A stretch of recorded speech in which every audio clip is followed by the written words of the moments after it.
ہیں وہ مقبول ہے جناب کبریا اور رحمت للعالمین. تو یہ چیزیں حل ہو جاتی ہیں، لیکن اس کے یہ سمجھ میں نہیں بیٹھتی ہیں. سمجھ اس نہیں بیٹھتا عقیدہ رکھنا چاہیے نبی صلی اللہ علیہ وسلم پر اور ایسے، لیکن اس کو وضاحت سے یا اس کو باریکی سے سمجھا ہوا نہیں ہے. آپ نے کبھی نہ نہیں کی تمام زندگی میں. لا کا لفظ کلمے میں استعمال کیا، بس اشہد ان لا الہ الا اللہ. جیسے کسی کو کوئی زیارت نصیب ہوئی تھی، جاگتے یا سوتے، بہرحال اس سے آقا جی سے کچھ عرض کی، آقا جی نے خاموشی اختیار کی. تو اس نے کہا یا رسول اللہ صلی اللہ علیہ وسلم، ہم نے سنا ہے آپ کی زبان سے نہ کبھی نہیں نکلی، تو آپ مسکرا اس کا مسئلہ حل کر دیں. بعض وقت حکمت ہوتی ہے. ایسے طریقت میں کسی کو مشکل پیش آئی تھی، وہ عقیدہ رکھتے ہیں نا حیات النبی ہیں، کیونکہ آپ کہتے ہیں ساری کائنات کو میں قیامت تک کیسے دیکھتا ہوں. ہر وقت امت سے باخبر ہیں، چاہے وہ سوئے ہوں بھی باخبر ہیں، جاگتے بھی ہوں باخبر ہیں، نماز پڑھیں بھی امت سے باخبر ہیں. آپ کو پہلے حدیثیں نہیں سنائی؟ آقا جی کہ میں نماز پڑھاتا ہوں، قسم کھا کر میں اس وقت بھی تم سے باخبر ہوتا، تمہارے رکوع سجود کا سب کا مجھے علم ہوتا ہے کہ تم رکوع سجود صحیح کرتے ہو نہیں کرتے ہو.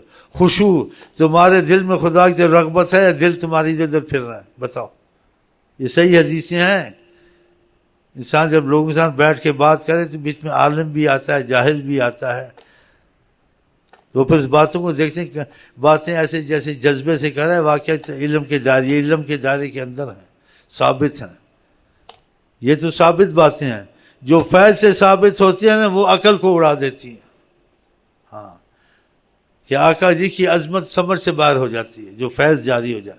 فیض اگر جاری نہیں ہے، علم کی حد تک ہے، تو وہ بھی سمجھ میں آتا ہے کہ ایسے واقعات آقا سے ہوئے ہیں. تو مطلب لوگ یہاں آتے ہیں کہ ہم شیخ کے پاس جائیں، شیخ مسئلہ حق حل کرے گا، اللہ کرے گا. اللہ نے حل مسئلہ کرنا ہے تو وسیلے سے کرنا ہے. شفا دینی ہے تو ڈاکٹر کی دوا کھلا کے تم کو دے گا. تم کہ میں ڈرائی دوا بھی نہیں کھاتا، پرہیز بھی نہیں کرتا، تو پھر مرو. اللہ حل تو ایسے کر کے اس کا اصول ہے، اس کے بغیر بھی حل کر دیتا ہے. اللہ کہتا ہے تم نے زندہ رہنا ہے، روٹی بھی کھاؤ پانی بھی پیو، اللہ زندہ رکھے گا. آپ کہیں روٹی پانی نہیں کھاتا بس اللہ زندہ رکھے گا، مر ہی جائے گا، زندہ نہیں ہے. اللہ نے طریقہ ایسا رکھا، اگر وہ چاہے رکھ سکتا ہے. لیکن جب اس نے ایسا قانون بنایا تو اپنے کیوں بیچ میں لگاتا ہے باتیں؟ اس نے ایسے دکھایا بھی ہے. آقا جی 41 دن کھانا پینا نہیں کھایا، زندہ تھے نہیں تھے مکے میں. اصحاب کہف جب کافروں کی ڈر سے بھاگ کے جا کے سوئے، آدمی 3 دن نہ کھائے تو چوتھے دن 5ویں دن 10 دن 20 دن مر ہی جائے گا. وہ 300 سال تک سانس بھی لے رہے تھے، سب کچھ ٹھیک تھا، کیوں نہیں مرے؟ وہ چاہے تو بغیر کھانے کے پینے کے زندہ رکھے، اور چاہے تو کھانے پینے کے ساتھ زندہ رکھے. لیکن ہم کو اللہ تعالیٰ نے جیسے کہا ویسے چلنا چاہیے. تو اللہ تعالیٰ نے سبب بنایا ہے کہ تم کھاؤ گے پیو گے زندہ، نہیں تو مر جاؤ گے. تم کو شفا ہے تو دوائیں ہیں، ڈاکٹر ہیں، فیس دو، جا کے ٹیسٹ کراؤ، وہ شفا دیں گے. پھر کہو اللہ نے شفا دیا، یہ نہ کہو ڈاکٹر نے شفا دیا، وہ تو پیسے بٹور رہے ہیں. اور جب وہ ان کو فیسیں ملتی ہیں، اللہ شفا دیتا ہے تو اللہ کا نام کم لیتے ہیں ڈاکٹر. دیکھو ہم نے دوائی دی، اچھی دوائی دی، ہمارے کلینک بہت اچھا ہے، بس ایسے کہتے ہیں. اور جہاں کسی کو شفا نہ ہوئی، مصیبت پڑی، ادھر پھر اپنا نام نہیں لیتے. اللہ بھائی اللہ ہی شفا دیتا ہے، میں کیا کروں؟ فیس کھاتا ہے تو میں کیا کروں نہیں کہتا ہے. جب شفا نہیں ہوتی کہتا ہے میں کیا کروں. اور جب شفا ہوتی ہے اللہ تعالیٰ کو بھول جاتا ہے اور کہتا ہے ہم لوگ بہت اس میں محنت کی ہے، ہم لوگ بہت صحیح علاج کرتے ہیں، ہمارے معاملے بڑے انسان بڑا مکار ہے. بہرحال اللہ تعالیٰ شفا دے گا، ڈاکٹر کے پاس جانا پڑے گا. ہاں اللہ تعالیٰ تم کو روزی دے گا، تم کو نوکری کرنی پڑے گی یا کوئی تجارت کرنی پڑے گی، گھر ہی بیٹھ جاؤ تو نہیں ہوگا. یہ سب باتیں سے جو سنا رہا اس کا اصل مقصد ہے. اگر یہ ساری چیزیں آسانی سے ہو جائیں، بہت ہی آسانی سے ہو جائیں، اگر آپ نے نبی کریم کا واسطہ اور رحمت کو بیچ میں رکھا، آپ کے رزق میں آسانی ہے، آپ کے مصیبت میں آسانی، آپ کے دشمن آپ سے دور، آپ کے ایسے معاملے ہوں گے آپ حیران ہو جائیں گے. ویسے بھی ہوتے ہیں، لیکن نبی کریم کا بیچ میں معاملہ آ جائے بہت ہی جلدی ہوتے ہیں، بلکہ وہ کام ہوتے ہیں جو تم کہنا مستحیل عربی میں کہتے ہیں، یہ ناممکن یہ کام ہو، وہ بھی ہو جاتے ہیں. اور یہ اب بھی ہوتے ہیں اور ہوتے رہیں گے. لیکن ان کے لیے جو نبی پر زبردست عقیدہ رکھتے ہیں. یہ عالمین میں رحمت کیا مطلب ہے؟ کہ کوئی بھی مصیبت ہو عالمین کی، آقا کے طفیل ٹل سکتی ہے، اور آقا کے وقت بھی ٹلی ہیں، آقا کے بعد بھی ٹل رہی ہیں. اب ہماری جو مسئلہ ہے یہ آقا کا مسئلہ ہے کہ ہم ان کو بیچ میں رکھتے ہیں، دروشی پڑھتے ہیں، وظیفے بتاتے ہیں، اور ان پہ کوئی جم گیا دل سے، پھر دیکھو اس کے معاملے ٹھیک ہوتے ہیں. بعضوں کے اتنے ٹھیک ہوتے ہیں کہ وہ حیران ہوتے ہیں. ہاں جی، اگر آپ چاہتے ہیں، کیوں آپ لوگ آتے ہیں تو صرف ایک نیت سے تو نہیں آتے نا، وہ تو پتہ ہے آپ کو ذکر کار کرنا، یہ کرنا ہے. آپ لوگ یہ سوچ کے آتے مسئلے بھی سنا ہے وہاں حل ہوتے ہیں. چلو بھائی ادھر کی تسبیح پڑھ لیں گے، تو پہلی تسبیح بھی تم پڑھتے تھے وہ یہی تسبیح تھی جو پہلے بھی پڑھی ہے تم نے، کہیں سے لے کے پڑھی ہے، خود پڑھی ہے. کوئی میں نے نیا دین لے کے آیا ہوں، نیا قرآن لے کے آیا ہوں، نیا درود، نیا لا الہ، الفاظ مختلف ہوں گے لیکن اصل بنیاد وہی چیز ہے کہ اللہ کا ذکر، نبی کا ذکر، نماز، روزہ. کوئی نئی چیز نہیں ہے، وہی چیزیں ساری. لیکن اس میں ایک بات جو ہمارے پاس ہے، کہیں کم ہے کہیں زیادہ ہے، لیکن ہمارے پاس بہت زور شور سے ہے کہ 24 گھنٹے حضرت محمد مصطفیٰ کو یاد رکھتے ہیں. بس کوئی نئی طریقت نہیں ہے. 24 گھنٹے، منٹ منٹ میں. دیکھتے ہیں دعا میں کتنا درود پڑھتا ہوں کہ نہ بھی قبول ہو، خدا کو زبردستی قبول کروا دینی ہے. اتنا درود پڑھا، چل درود کی خاطر ہی کر دے، کچھ تو کر. تو اس لیے یہاں بڑے فائدے لوگوں کو ہوتے ہیں اور ہوتے رہیں گے. اگر اس چیز پہ چلے اپنے خاندان سے، ان کو بھی بڑے فائدے ہوتے رہیں گے. کیونکہ نبی صلی اللہ علیہ وسلم کے علم میں ہوتا ہے، جو دل سے کہتا ہے کہ انہوں نے میری آس لگائی ہے کہ خدا کرتا نبی کی طفیل جلدی کرتا ہے. جب میرے سے دل سے آس لگائی ہے، پھر ان کے دل میں یہ نہ آئے ہم نے نبی کا کلمہ پڑھا، آقا سے بھی کرم نہ ہوا. ہاں وہ سب سمجھتے ہیں، دلوں کے حال آنے سے پہلے سمجھتے ہیں. کیونکہ طریقت میں جو دل سے جڑ جاتا ہے اس کو ایسے واقعات پیش آتے ہیں، اس کے ماضی کا اس کو بتایا جاتا ہے، اس کا پھر یقین بنتا ہے. ماضی کا سب کو تھوڑا پتہ ہوتا ہے، آقا کو سارا پتہ ہے، کہاں سے چلا، کیا کیا، اس کے حال میں کیا ہوا تھا اور آئندہ کیا ہوگا. اور آئندہ کیا ہوگا بیان نہیں وہ چیز ہو جائے تو اس کا یقین اور بن جاتا ہے.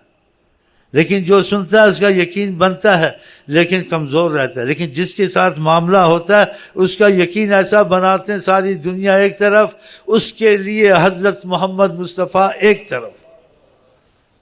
اللہ کی قسم ساری دنیا ایک طرف اور حضرت محمد مصطفیٰ کی طرف.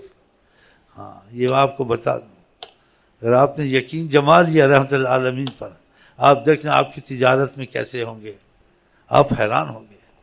آپ کی صحت میں کیسے فرق پڑے گا، آپ حیران ہوں گے.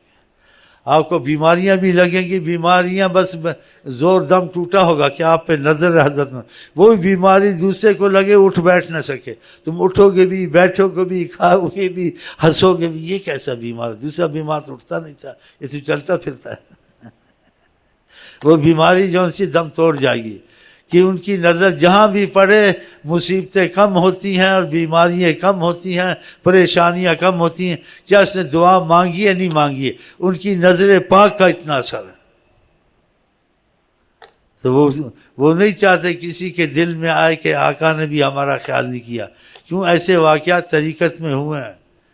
کوئی واقعہ تھا ایسا، اس میں مجہول بتاتا ہوں، کچھ ایسا ہوا تو طریقت والے بتاتے ہیں. تو آقا نے اس شیخ کو کہا پھر وہ یہ نہ سوچے نا کہ میں نے آقا پہ آس لگائی تھی وہاں سے بھی کچھ نہ ہوا. ہاں سب ان کو پتہ ہوتا ہے. اور اب بھی ہم جو چل رہے ہیں پہلی قوم ہم ہلاک کیوں نہیں ہوتے کہ اللہ تعالیٰ سے ایڈوانس دعائیں کر کے بخشوایا ہوا آقا جی نے. پہلی دعائیں کی ہیں ایسے نہ ہو، ایسے نہ ہو، اور ایسے ہو، ایسے ہو. خدا نے قبول کی، اس لیے بچے بچائے ہیں، ورنہ ہم لوگ کم گناہ گار ہیں اوروں سے. ایک تو گناہ گار کم بل ان سے زیادہ ہی نظر آتے ہیں، کیونکہ اتنی یہ جو قسم قسم کے یہ فلمیں اور چیزیں شروع ہو گئی ہیں، اس کی وضاحت کرنا اچھا نہیں لگتا، آپ کو پتہ ہی ہے، گھر خراب کیے، عورتوں کو خراب کیا، لڑکیوں کو خراب کیا، پھر عزتوں کو روتے ہیں کہ ہماری عزت لٹ گئی ہمارے گھر میں. تو تم نے ایسی چیزیں جو گھر میں داخل کر دیں.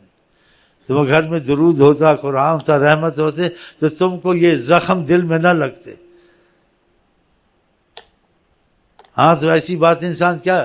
تو نبی کریم ہم لوگوں کی دنیا کے لیے رحمت، آخرت کے لیے رحمت، معیشت کے لیے رحمت، گھروں کے حالات کے لیے رحمت، کہ گھروں میں سکون اور رحمت ہو. تو پھر گھروں میں نبی صلی اللہ علیہ وسلم کی محبت کا معاملہ کچھ نہ کچھ رکھیں. یہ تسمیہ گھروں میں بھی چلائیں جیسے خود پڑھتے. فقط یہی نیت نہ ہو کہ مصیبت آئے تو پڑھے، مصیبت آئے نہ آئے تسمیہ نہیں چھوڑنی چاہیے. ہاں اللہ تعالی ہم کو آپ کو توفیق دے. تو اس لیے جو یہ اسی بات پہ چل جو شعر اس نے پڑھا کہ خیال رکھنا کہ تیرے شاید ہر وقت کا خیال رہے، کچھ بھی ہو. یہی دیکھو یہ بعض لوگ چاہے دنیاوی معاملے میں ہیں، ہاں جی، ان پہ کرم خدا کا ہوتا ہے جی. ان کو پتہ ہوتا ہے کام غلط ہے، بس پھنس گئے ہیں. یہ گلوکار، یہ اداکار، یہ ڈانس والے سارے یہ آقا کی نعتیں لکھتے ہیں، بعض جملے بولتے ہیں، انسان کا دل پگھل جاتا ہے. ان کو بھی امید ہے کہ نبی کریم ہم کو بخشوائیں گے. ان کو بھی امید ہے. ہاں کیونکہ آپ کافروں کے جنازے پڑھتے تھے، پتہ کافروں. تو اللہ تعالیٰ سے اتنا مت کریں، یہ کافروں کا جنازہ حضرت عمر روکا کرتے تھے. تو نبی کریم اتنی بڑی رحمت ہے خدا کی، بلکہ ان کے وجود کے ہوتے ہوئے کافروں کے کفر کی وجہ سے بھی کفر عذاب نہیں آتا تھا. وہ اعتراض کرتے تھے کیوں ہم پہ عذاب نہیں، جو کچھ کہتے ہیں مخالفت کرتے ہیں. تو قرآن میں کیا آتا تھا کہ جو معافی مانگتا ہے اس کو بھی خدا عذاب نہیں چاہتا، توبہ کی ہے. ہر کسی نے توبہ بھی نہیں کی ہے اور حضرت محمد اس جگہ موجود ہیں تب بھی خدا عذاب نہیں ڈالتا، چاہے توبہ نہیں کی ہے، چاہے وہ کافر ہے، چاہے وہ فاسق ہے، چاہے وہ کچھ بھی ہے، عذاب نہیں آئے گا. کیوں؟ جناب عالی بیٹھے ہیں. وَمَا كَانَ اللَّهُ لِيُعَذِّبَهُمْ. آگے کیسی آیت ہے اللہ وَأَنْتَ فِيهِمْ، یہ اللہ نے کہا. کیسے اللہ عذاب اتارے؟ یہ کہتے ہیں توبہ بھی نہیں کرتے، کفر بھی کرتے ہیں، اللہ تعالیٰ کی نافرمانیاں بھی کرتے ہیں، شرک بھی کرتے ہیں، اتنا کچھ کرتے ہیں، پھر کیسے عذاب کیوں نہیں آتا؟ کیسے عذاب آئے؟ وَأَنْتَ فِيهِمْ، کہ ان میں آپ جو بیٹھے ہوئے ہیں رحمت العالمین آپ کی وجہ سے نہیں آتا.